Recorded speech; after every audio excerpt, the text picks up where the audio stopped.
Summa salli ala Muhammad. Hadiah dari Isra wal Mi'raj adalah sholat.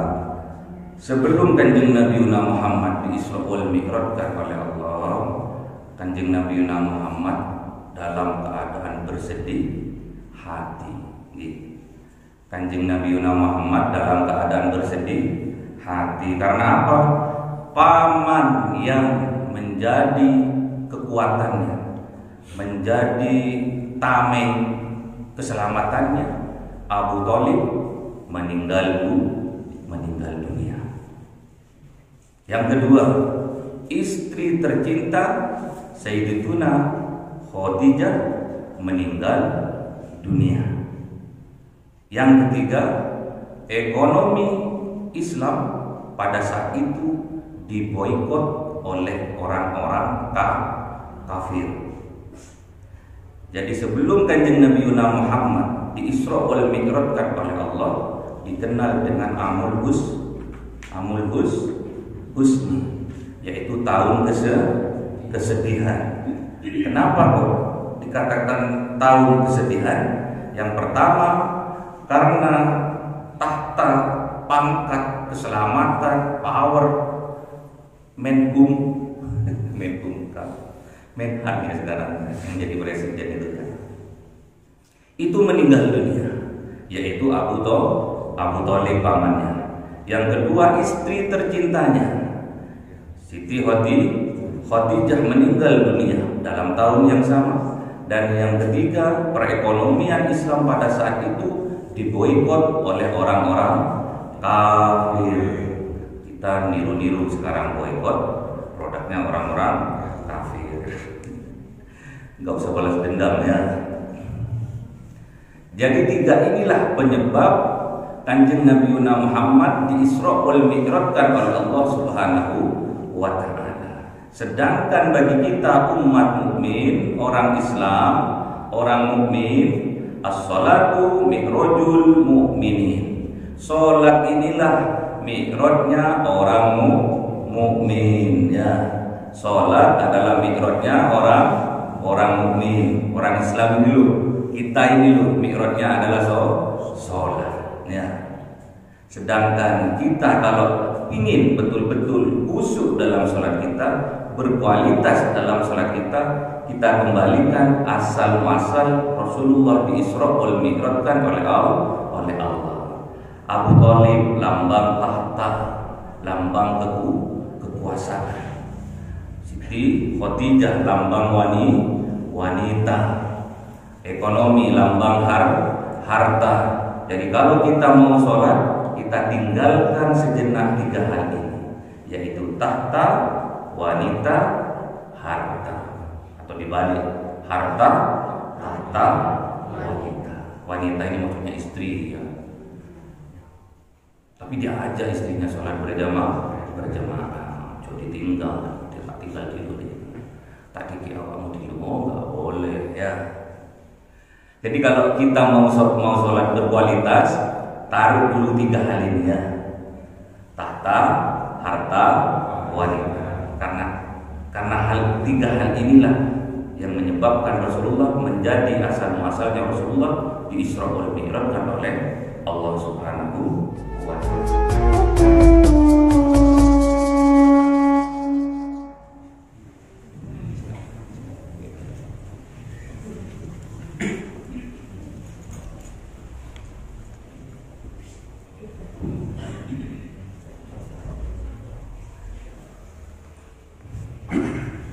Assalamualaikum warahmatullahi wabarakatuh. Waalaikumsalam warahmatullahi wabarakatuh. Alhamdulillahirabbil alamin.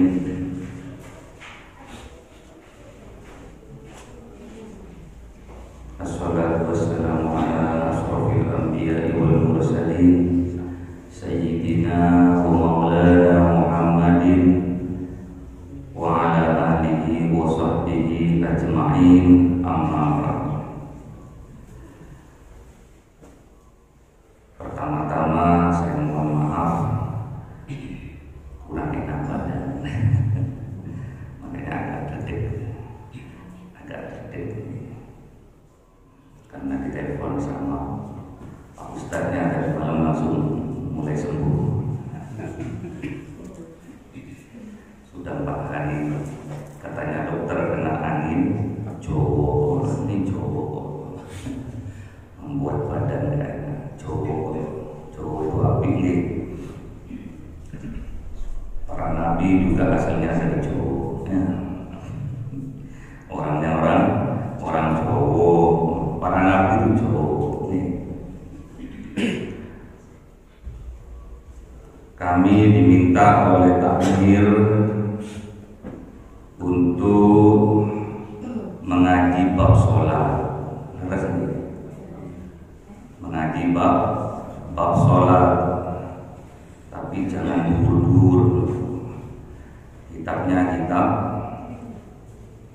kitab Sulam Safinah. Saya misalnya cuma Sulam Safinah toh. Kalau yang dur saya kurang paham.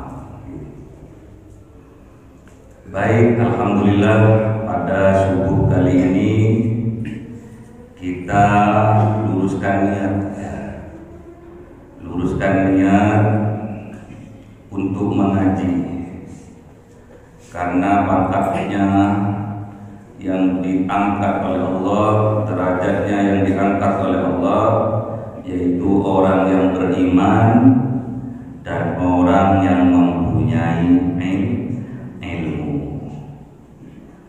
Jadi bab sholat ini saya akan sampaikan tentang 2 kisah nyata pada kehidupan kita sekarang ini dan kisah nyata pada kehidupan Rasulullah Muhammad Sallallahu Alaihi Wasallam.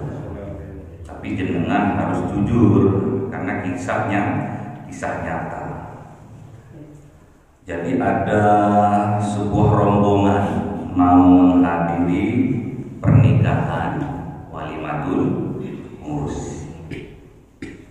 Janjian di musola salam ya.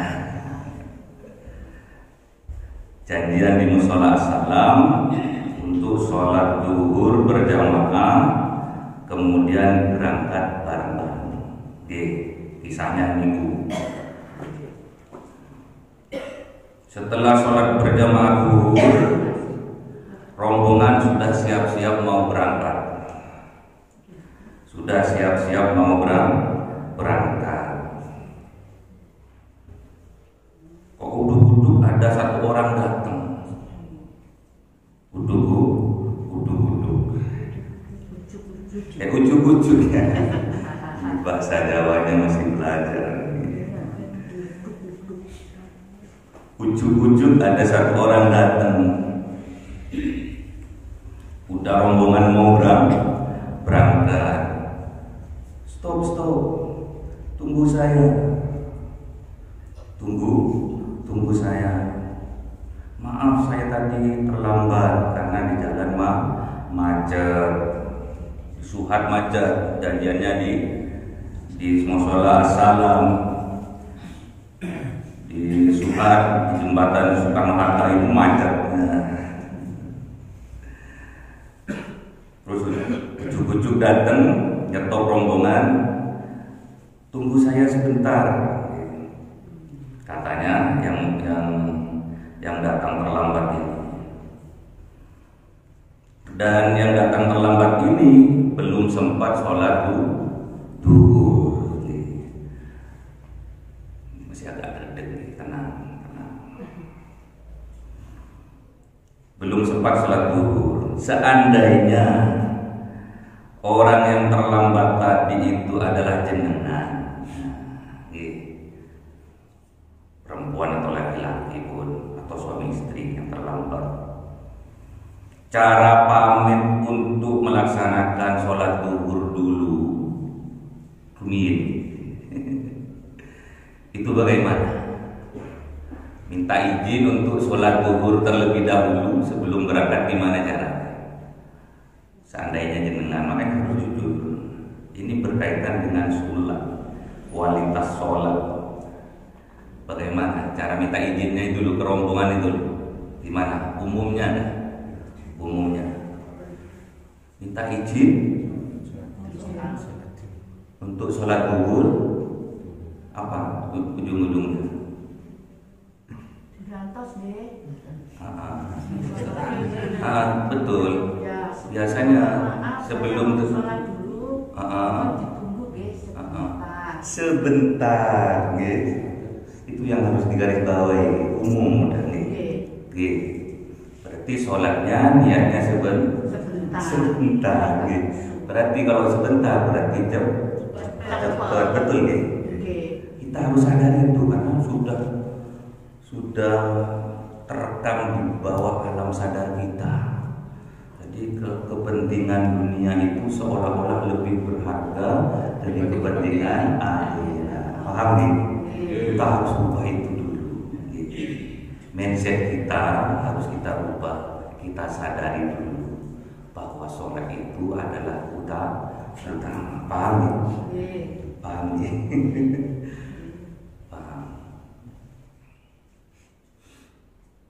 Terus seandainya jenengan yang sudah berada di dalam rombongan, di dalam bis mini ini, atau di dalam bus pun, jawabnya pripun untuk memberi izin? Macam-macam, Pak. Monggo. Ada yang ngedumel. Monggo, boten nopo-nopo, monggo. Ada yang ikhlas, ada yang enggak. Ngomongnya seperti apa jawabnya? Jawabnya seperti apa?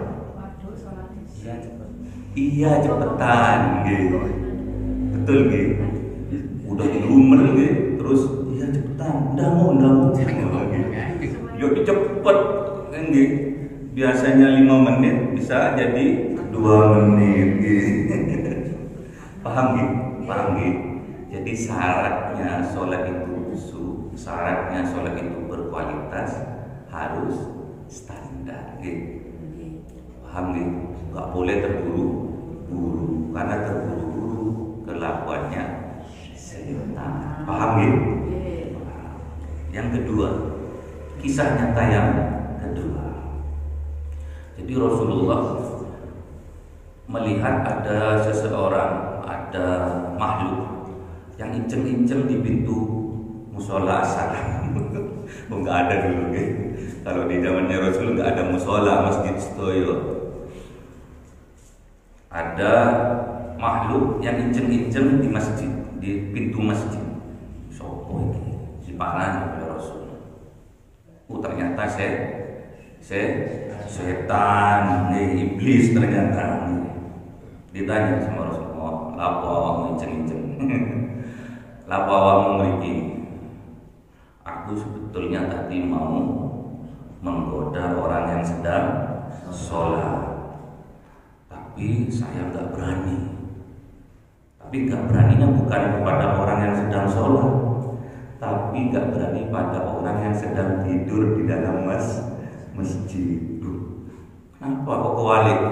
Kata Rasulullah, "Karena orang yang sedang sholat itu orang yang tidak mempunyai ilmu tentang sholat."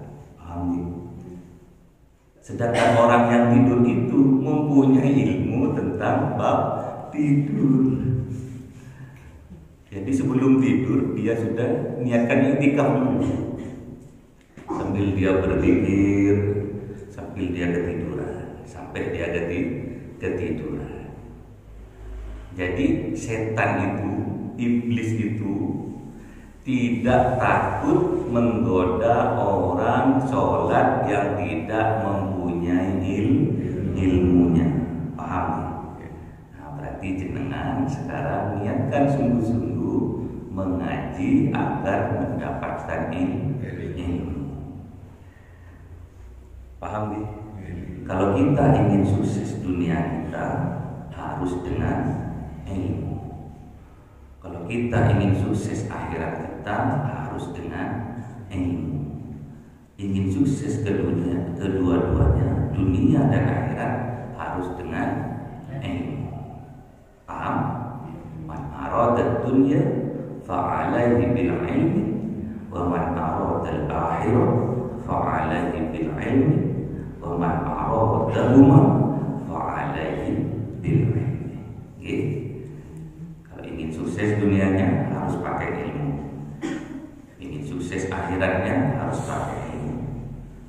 sukses kedua-duanya harus pakai ilmu. Paham?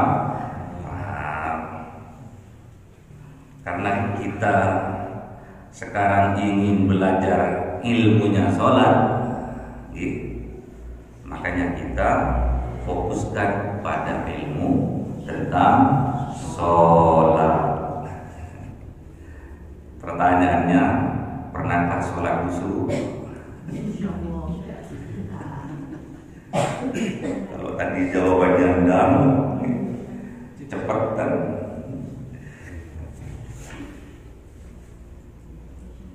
Kita berdoa kepada Allah Subhanahu wa Ta'ala, semoga kita mendapatkan ilmu yang bermanfaat dan dijauhkan dari hati yang tidak khusyuk. Jadi semua amal itu tergantung pada niatnya. Makanya saya bawa kitab tentang Arba'in Nawawi, ternyata bukan Sayyidina.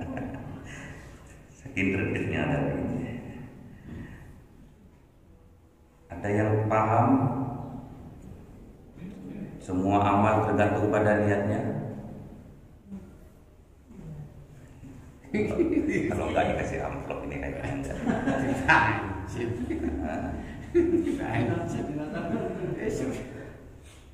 Semua amal tergantung pada niatnya. Ada yang hafal hadisnya?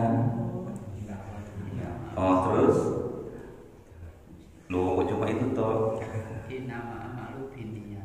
Terus nama nggak jadi nih, batal.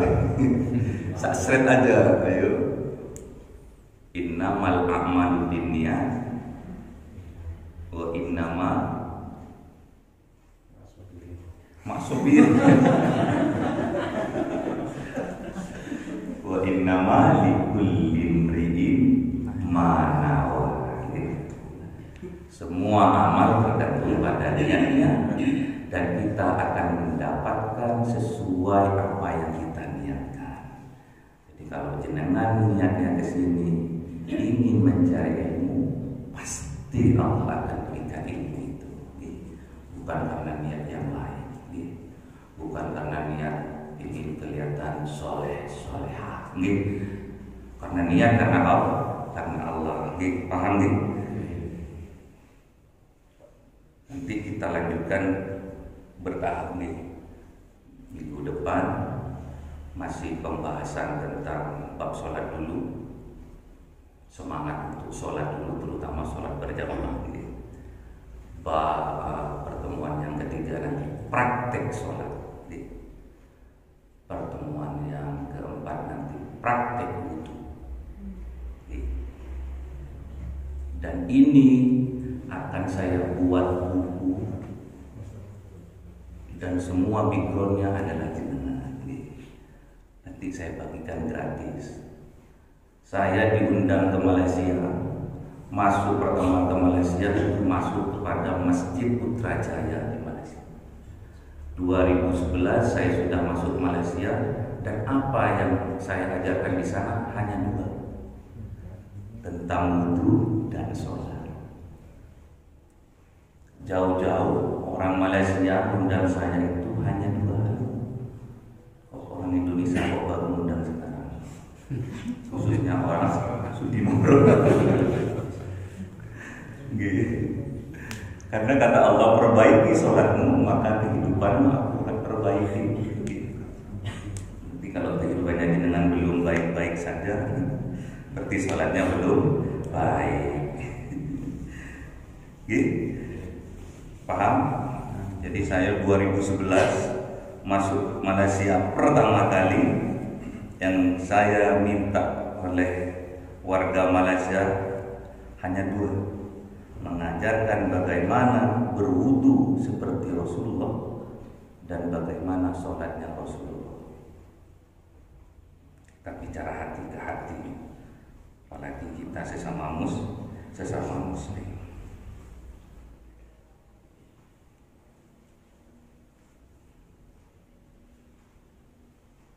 Kata daunya Rasulullah, "Man salaka tariqan yaltamisu fihi 'ilman, sahadallahu lahu bihi tariqan ilal jannah."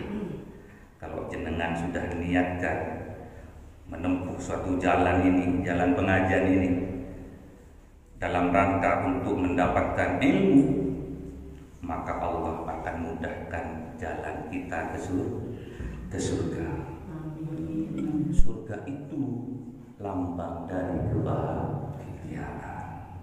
Surga itu lambang dari kenikmatan. Surga itu lambang dari kesuksesan. Surga itu lambang dari keselamatan. Berarti bisa kita cicipi waktu di dunia. Makanya al-jannatu tahta aqdamil ummahat. Siapa tadi yang jawab? Gimana hadisnya tadi?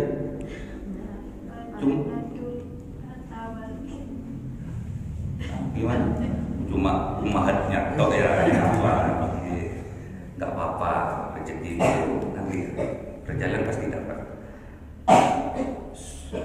Surga itu berada di bawah telapak kaki ibu. Ini contohnya bahwa surga itu sudah ada di dunia, sudah bisa kita rasakan di dunia.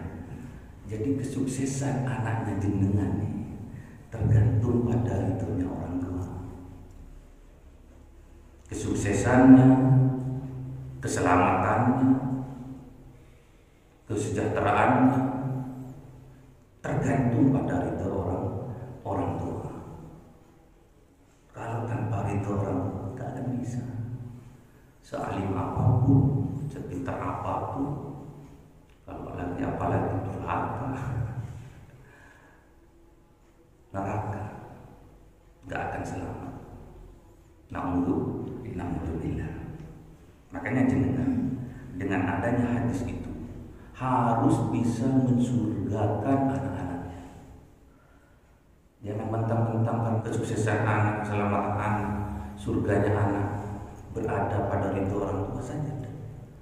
Jenengan harus mempunyai kewajiban untuk mensurgakan anak-anaknya. Dengan cara apa?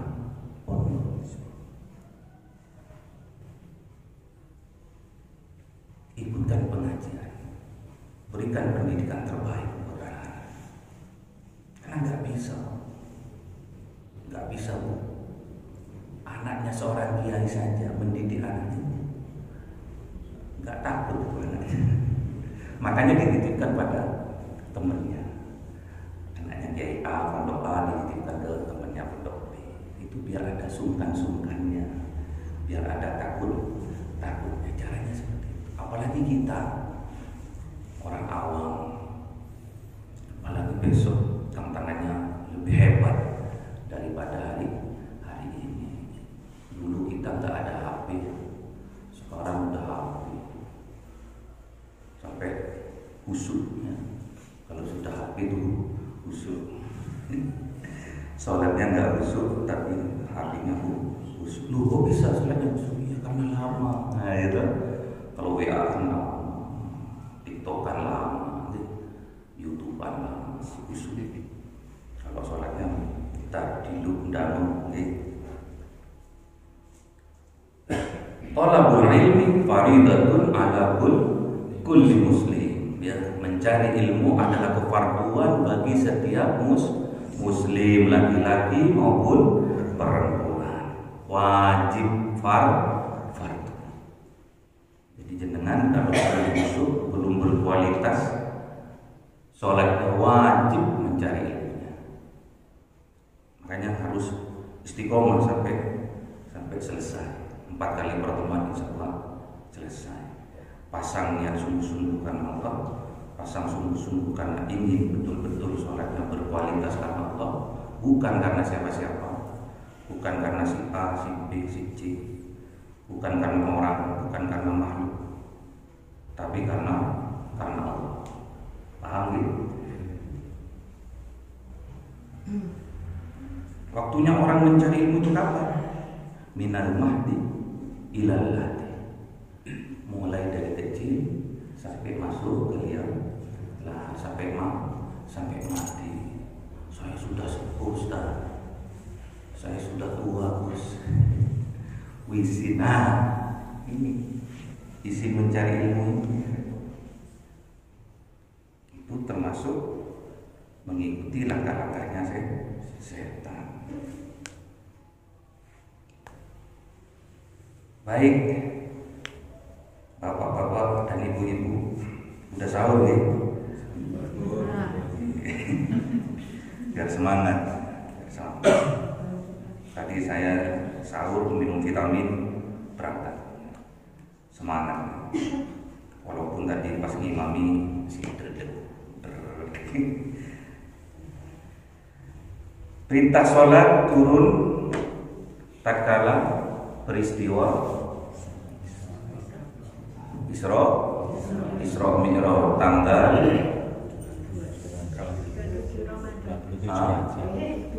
27 Ramadan, Lailatul Qadar.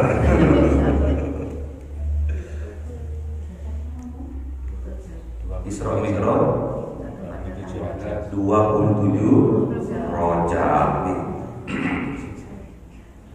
Biasanya kita di awal malam bulan Rajab berdoa kemana?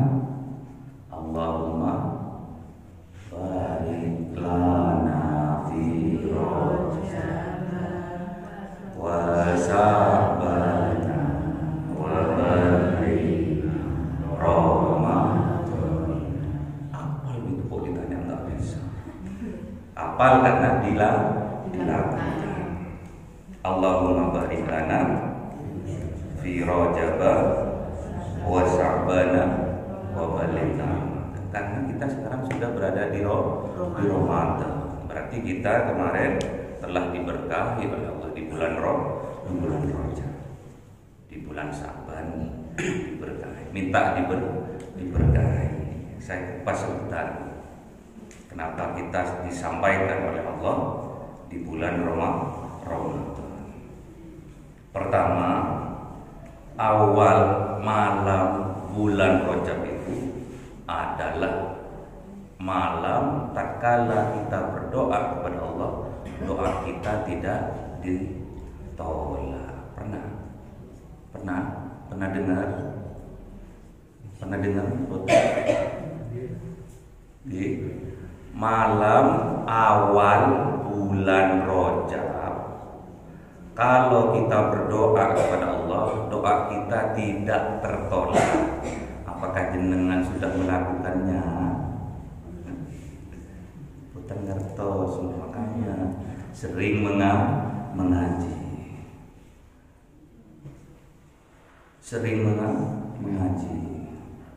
Kalau perlu tiap minggu mengaji, dan saya siap selama saya sehat. Eman ilmu yang saya miliki kalau tidak bermanfaat, manfaatkan saya, nggak apa-apa.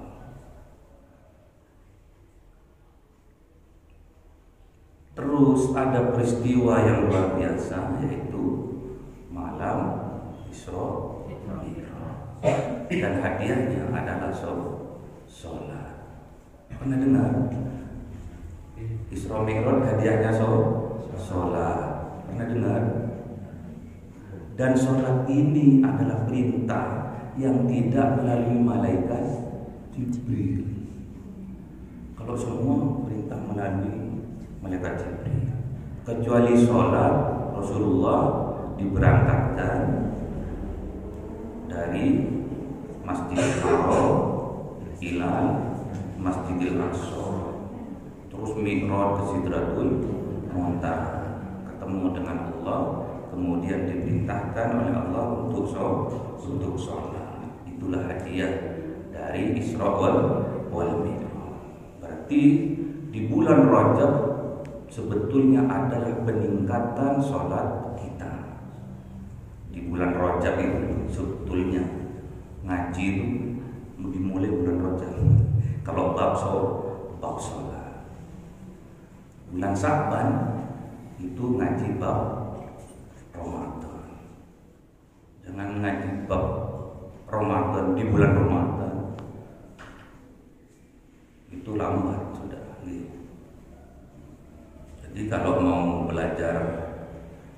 bab sholat sebetulnya di bulan Rajab. Karena bulan Rajab itu adalah bulan di mana diperintahkan sholat. Paham? Terus kenapa kok 27 Rajab? Karena ini berkaitan dengan 27 derajat. Paham? Apa 27 derajat itu? Sholat berjamaah. As-sholat berjamaah afdal min sholatil fardhi bisa ini wa isrina darajat. Sholat berjamaah itu lebih afdal daripada sholat sendirian 27 derajat. Kenapa kok Kanjeng Nabi di Isra Mi'rajkan oleh Allah tepat tanggal 27 Rajab? Karena berkaitan dengan 27 derajat alias sholat berjamaah. Kalau kita orang awam, kalau kita ingin sholat kita berkualitas, berjamaah dulu. Nanti praktek khususnya di rumah masing-masing. Paham? Paham kenapa? Kenapa Kanjeng Nabi di Isra Mi'rajkan 27 Rajab? Karena berkaitan dengan 27 derajat, yaitu sholat berjamaah. Harus pegang teguh-teguh.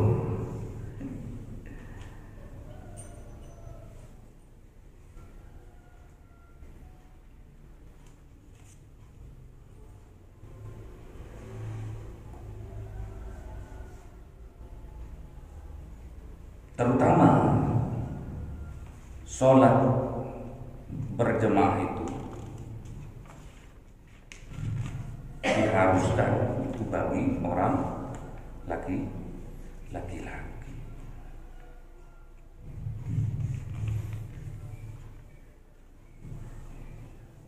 Jadi bapak-bapak ini harus jadi orang yang soleh, yang bisa memberi contoh kepada istrinya yang soleh.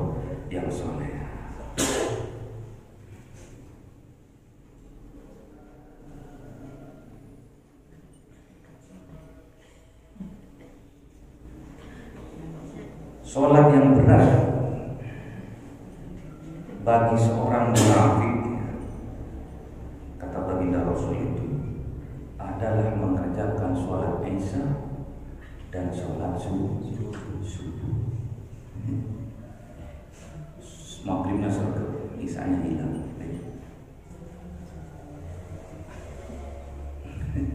Maghrib toh sisa ke, mulai dari sekarang harus sergap sampai Isya. Subuhnya juga. Karena kata Rasulullah, inna afqala sholati alal munafiqina sholatil isya'i wa sholatil fajr. Sungguh merasa berat sholat bagi orang munafik, yaitu sholat isya dan sholat fajr, itu sholat subuh. Walau ya'lamuna ma fihima la'atauhuma walau habbu. Seandainya orang munafik itu tahu, keutamaan dari sholat isya dan sholat subuh, dia akan datangi sholat isya dan subuh itu walaupun dengan cara merangkak. Jadi harus jelas tahu bahwa keutamaan pada sholat isya dan sholat subuh itu luar biasa. Man sholal isya'a fi jama'ati faka'annama qama nisfal lail. Barang siapa sholat isya secara berjamaah, maka seperti dia mendirikan sholat separuh malam. Wa man sholal subha fi jama'ati faka'annama sholal lail kullahu. Dan barang siapa sholat subuh berjamaah, maka dia seperti melakukan sholat sepenuh malam. Itu keutamaan dari sholat Isya dan sholat subuh. Jadi sampean jenengan harus mulai dari sekarang harus betul-betul pahami ini dulu, biar kualitas sholat kita, semangat kita untuk melakukan sholat, khususnya sholat berjamaah bertambah semangat. Ujung-ujungnya sholat itu adalah mendekatkan diri kita kepada Allah dan menjadikan hambanya ini menjadi hamba yang bertakwa. Karena derajat yang terhebat, yang terdekat di sisi Allah yaitu orang yang bertakwa. Dan apabila orang itu sudah stempel oleh Allah menjadi orang yang bertakwa, "May yattaqillah yaj'al lahu makhraja wa yarzuqhu min haitsu la yahtasib." Barang siapa bertakwa kepada Allah, maka Allah akan memberi jalan keluar dari kesulitan hidupnya. Wa yarzuqhu min haitsu la yahtasib, dan Allah akan memberi rezeki dari jalan yang tidak disangka sebelumnya. Namun ingat, ujiannya juga datang tidak disangka-sangka. Orang yang bertakwa itu Allah akan beri jalan keluar dari setiap kesulitannya dan akan memberi rezeki dari arah yang tidak disangka-sangka. Namun ingat, ujiannya juga datangnya tidak disangka-sangka. Makanya kita harus kuatkan, kita harus minta pertolongan kepada Allah dengan cara sabar dan sholat. Wasta'inu bis-sabri was-shalah. Wasta'inu bis-sabri was-shalah. Wa innaka lakabiratun illa 'alal khawasiyah. Jadi bermohonlah, minta tolonglah kalian kepada Allah dengan cara sabar dan sholat. Namun peringatannya, sesungguhnya sabar dan sholat itu sangat berat, kecuali bagi orang yang khusyuk dalam sholat. Ujung-ujungnya kita ingin mencapai khusyuk. Ujung-ujungnya kita diberi kemampuan oleh Allah, diberi power, kekuatan oleh Allah, kita diberi khusyuk. Khusyuk itu pemberian dari Allah. Khusyuk itu hadiah dari Allah, atas kesungguh-sungguhan ibadah kita. Jadi jangan sampai khusyuk gak bisa. Yang penting sampai sungguh-sungguh dalam ibadah, Allah yang akan memberi rasa khusyuk dalam hati kita. Ada yang tahu kelanjutannya ayatnya? Illa 'alal khawasiyyin alladzina yadhunnuna annahum mulaqu rabbihim wa annahum ilaihi raji'un. Jadi khusyuk itu akan tercipta tatkala kita bisa melihat keutuhan Allah dalam penghambaan kita, dan seolah-olah kita akan bertemu dengan Allah, alias kita mau mati. Nah, apakah sholat kita sudah ke sana? Masih belum, karena kita masih belum punya ilmunya. Sabar, pasti kita akan punya ilmunya. Semoga kita ditakdirkan oleh Allah mempunyai ilmu tentang sholat.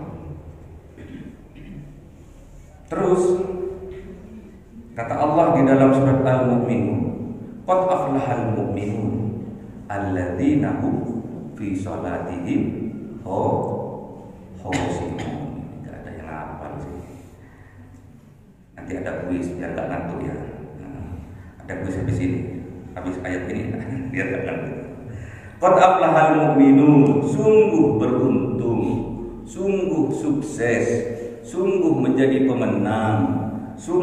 menjadi orang yang luar biasa, beruntung orang yang mukmin itu. Siapakah? Alladzina hum fi sholatihim khashi'un. Orang-orang yang bisa melaksanakan sholatnya dengan khusyuk. Dengan khusyuk. Caranya tadi gimana? Supaya khusyuk. Satu, kita bisa melihat Allah dalam penghambaan kita. Yang kedua, kita akan kembali kepada Allah alias kita mau mati. Paham nih? Paham? Oke. Kita kembali ke bulan Rajab. Kita kembali ke bulan Rajab. Hadiah dari Isra wal Mi'raj adalah sholat. Sebelum Kanjeng Nabi Muhammad di Isra wal Mi'rajkan oleh Allah, Kanjeng Nabi Muhammad dalam keadaan bersedih hati. Kanjeng Nabi Muhammad dalam keadaan bersedih hati. Karena apa? Paman yang menjadi kekuatannya, menjadi tameng keselamatannya, Abu Thalib meninggal dunia. Yang kedua, istri tercinta Sayyidatuna Khadijah meninggal dunia. Yang ketiga, ekonomi Islam pada saat itu diboikot oleh orang-orang kafir. Jadi sebelum Kanjeng Nabi Muhammad di Isra wal Mi'rajkan oleh Allah, dikenal dengan Amul Husni, yaitu tahun kesedihan. Kenapa kok dikatakan tahun kesedihan? Yang pertama, karena tahta, pangkat, keselamatan, power Menhan ya sekarang yang jadi presiden itu meninggal dunia, yaitu Abu Thalib pamannya. Yang kedua, istri tercintanya Siti Khadijah meninggal dunia dalam tahun yang sama. Dan yang ketiga, perekonomian Islam pada saat itu diboikot oleh orang-orang kafir. Kita niru-niru sekarang boikot produknya orang-orang kafir. Enggak usah balas dendam ya. Jadi tiga inilah penyebab Kanjeng Nabi Muhammad di Isra wal Mi'rajkan oleh Allah Subhanahu wa taala. Sedangkan bagi kita umat mukmin, orang Islam, orang mukmin, as-salatu mi'rajul mu'minin. Salat inilah mi'rajnya orang mukmin ya. Salat adalah mi'rajnya orang mukmin, orang Islam ini loh. Kita ini loh mi'rajnya adalah salat ya. Sedangkan kita kalau ingin betul-betul khusyuk dalam salat kita, berkualitas dalam salat kita, kita kembalikan asal muasal Rasulullah di Isra wal Mi'rajkan oleh Allah. Abu Thalib lambang tahta, lambang kekuasaan. Siti Khadijah lambang wanita. Ekonomi lambang harta. Jadi kalau kita mau sholat, kita tinggalkan sejenak tiga hal ini, yaitu tahta, wanita, harta. Atau dibalik, harta, tahta, wanita. Wanita ini maksudnya istri ya. Tapi dia ajak istrinya sholat berjamaah. Coba ditinggal, dia tak tinggal dulu deh. Tadi kira kamu di rumah nggak boleh ya. Jadi kalau kita mau sholat berkualitas, taruh dulu tiga hal ini ya. Tahta, harta, wanita.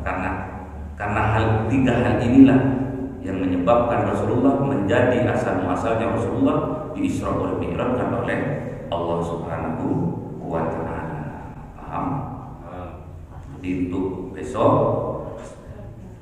minggu besok masih bab hal yang sama tentang sholat berjamaah. Baru minggu ketiga tentang syarat rukun sholat dan praktek dilu atau suwi satu rakaat insya Allah 2 menit. Berarti kalau 4 rakaat zuhur 8 menit. Standar. Kalau sholat sendirian.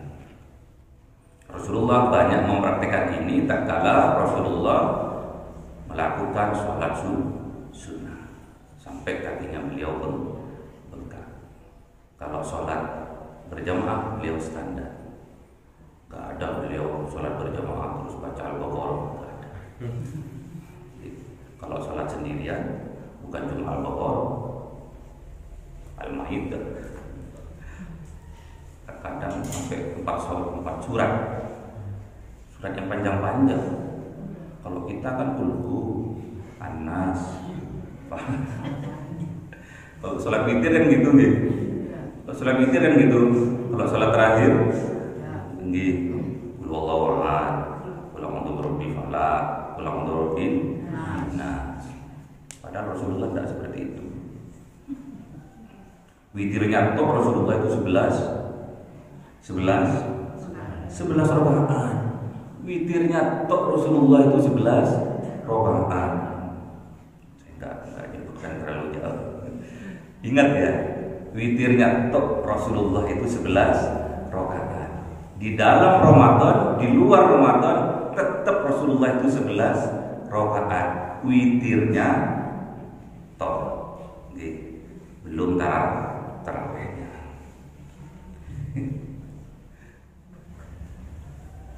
Temenan nih, ini Rasulullah. Makanya Rasulullah hanya mempraktekkan sholat tarawih kalau tidak sampainya 3 kali di dalam masjid. Di situ Rasulullah sholat tarawihnya di rumah. Oke, paham? Pertanyaannya sekarang, kenapa Rasulullah di-Isra Mi'rajkan oleh Allah? Penyebabnya ada 3 hal. Yang pertama,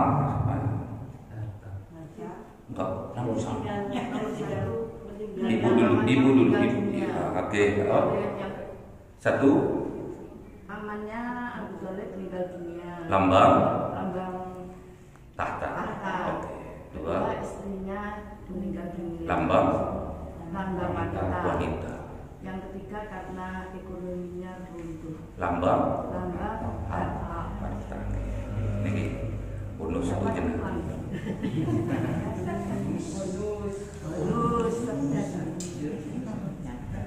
Alhamdulillah. Barokahnya ngaji. Ayo semangat. Yang penting paham dulu jenengan ya. Paham dulu jenengan. Wa yarzuq min haitsu la yahtasib. Rezeki datang dari arah yang tidak disangka-sangka. Tapi ujiannya juga datang yang tidak diduga-duga sebelumnya. Makanya sampai harus kuat minta pertolongan kepada Allah dengan cara sabar dan sholat. Paham nih? Terus kenapa Isra wal Mi'raj itu bertepatan dengan pada tanggal 27 Rajab? Ibu pojok. Karena disamakan dengan 27 Rajab, ganjaran sholat 27 Rajab. Berkaitan dengan sholat lagi gimana? Karena bertepatan dengan sholat ganjarannya 27 derajat, yaitu dengan sholat berjamaah. Dapat lagi paham kan? Ini. Oh laki-laki tenang. Laki-laki.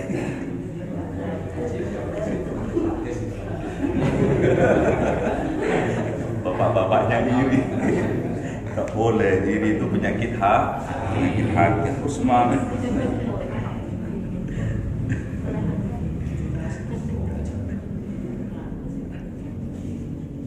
Sholat yang berat bagi orang munafik adalah sholat Isya sama subuh.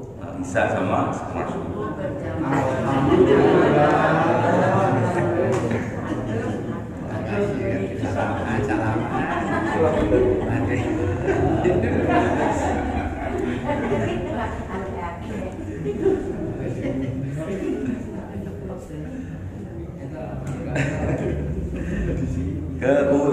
Satu lagi. Untuk putra laki-laki. Karena dua sana. Keutamaan sholat isya berjamaah dan subuh berjamaah. Kalau sholat isya itu seperti mengerjakan sholat separuh malam. Tapi jika sholat subuh seperti mengerjakan sholat sepenuh malam. Luar biasa. Semoga ini asli. Semoga diberi pemahaman semua. Bukan masalah ini bonus. Yang penting yang luar biasa ilmunya. Dan saya berdoa kepada Allah, semoga ilmu yang disampaikan subuh ini dijadikan ilmu yang bermanfaat. Jadi minggu depan gak usah khawatirnya min haitsulah ya. Minggu depan harus lebih semangat. Praktek sampai paham, sampai prakteknya juga paham, baru saya puasa. Saya berdoa kepada Allah, saya sudah sampaikan, tolong engkau saksikan. Jadi Allah itu melihat jenengan itu bukan cuma lahirnya, terutama batinnya, hatinya. Yang dilihat Allah adalah hatinya, apakah sama dengan amalnya. Perlu saya singgung sedikit. Kita itu kalau berislam itu nggak usah separuh-separuh. Apalagi ber-NU nggak usah separuh. Kalau NU mengajarkan zikirnya jar aja. Ngapain cuma subhanallah itu apa itu? Karena yang Allah lihat lahir dan batinnya harus sama. Zikir sir, zikir jar, semua harus dipraktekkan. Apakah sama ini? Di sini subhanallah, di sini subhanallah. Nih, kok usah takut ngapain takut? Kok NU separuh-separuh? Ini NU ya, ini NU ya. Ngapain separuh-separuh? Menghormati yang lain. Ngapain menghormati yang lain? Kita punya keyakinan sendiri-sendiri. Lana amalna, hukum. Subhanallah. Ini kan tarbiyah bagi yang tua-tua yang belum sempat mondok dulu, biar paham, biar lebih mantap. Alhamdulillah. Kalau dulu masih alhamdulillah.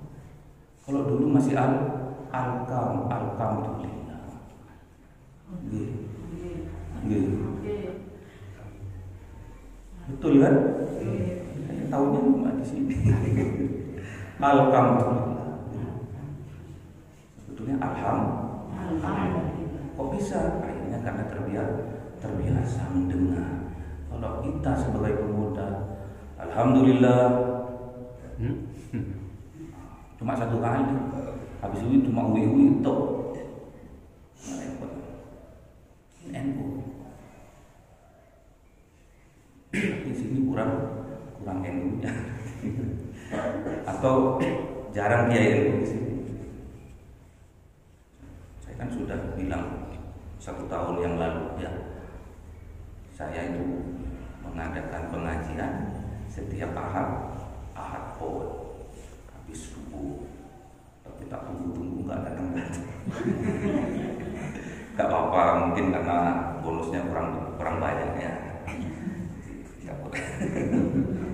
Bukan nopo-nopo.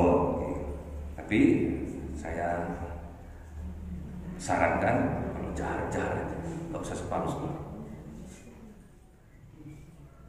Allahu Akbar, Allahu Akbar, Allahu Akbar. Astagfirullahaladzim. Nah, astagfirullahaladzim itu untuk kita. Saya tambahkan tadi astagfirullahaladzim li wali walidayya. Itu istighfar untuk orang tua kita. Ini ilmu. Karena kita mau mendapatkan ridho dari orang tua. Ingin mendapatkan ridho Allah melalui orang tua. Atau ada beristighfar astagfirullahaladzim lil abi wal ummi, ada. Tapi kalau saya pakai yang li wali walidayya. Habis itu astagfirullahaladzim li ustadi, kepada guru-guru kita, ustaz-ustaz kita. Habis itu lil muslimin wal muslimin wal mu'minin wal mu'minat. Itulah Islam. Islam itu menyelamatkan. Islam itu mensejahterakan, bukan bermusuhan, benci-benci, cari menang. Makanya Islam yang sejati itu Islam yang bisa menyelamatkan Islam lainnya dari kejahatan lisannya dan juga dari kejahatan tangannya. Semua ini, lisan dan tangan ini, tergantung pada hatinya. Makanya kita ada ajaran dari Wali Songo adalah tombol hati. Yang pertama baca Quran dan yang kedua sholat bunyi janjinya. Tiga Ongkang soleh kumpulono sering ngaji. Yang keempat zikir wengi ilham sunni sallallahu alaihi wasallam. Yang kelima Wetang ikam puasa secara waktunya. Paham gitu? Jadi Rajab peningkatan sholat, Sya'ban peningkatan puasa, Ramadan adalah penentuan kita menang atau kalah. Karena Rasulullah bulan Sya'ban itu puasa terbanyak di bulan Sya'ban. Puasa sunnah terbanyak di bulan Sya'ban. Karena apa kata Rasulullah? Amal diangkat, seluruh amal diangkat pada bulan Sya'ban. Alangkah bahagianya aku, kata Rasulullah, tatkala semua amal-amalku diangkat pada saat aku berpuasa. Paham? Gak apa-apa dikit-dikit. Saya pas dikit-dikit Rajab sudah, Sya'ban sudah, ada nisfu Sya'bannya. Nisfu Sya'bannya tahu kan? Kadang baca Yasin 3 kali gitu. Sebetulnya nggak ada anjuran, cuma itu anjuran dari para ulama. Cuma anjurannya untuk memperbanyak ibadah.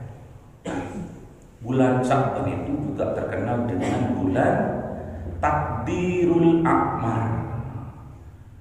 Direvisinya takdir-takdir yang akan datang. Makanya dengan pakai Yasin yang pertama supaya apa? Niatnya apa? Yang pertama supaya panjang.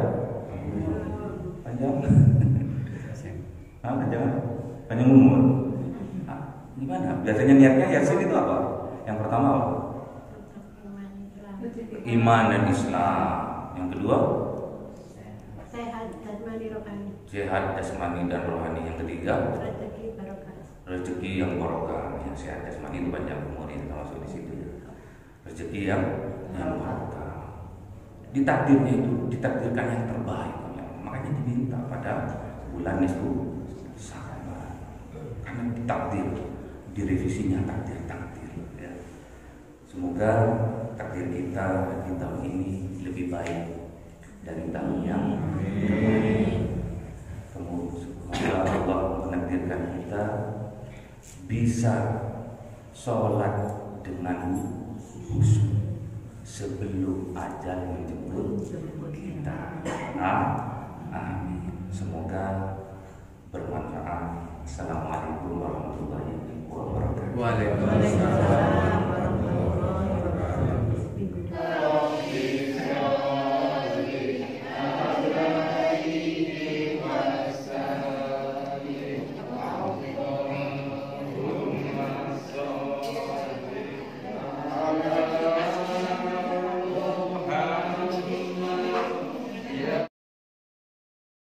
Cahaya 1000 bulan yang dimasukkan oleh malaikat ke dalam hati seorang hamba pilihan atas perintah Tuhannya, memancar dengan dahsyat penuh cinta, menembus relung-relung jiwa yang gelap penuh nista, berubah menjadi terang penuh kasih sayang. Itulah Lailatul Qadar.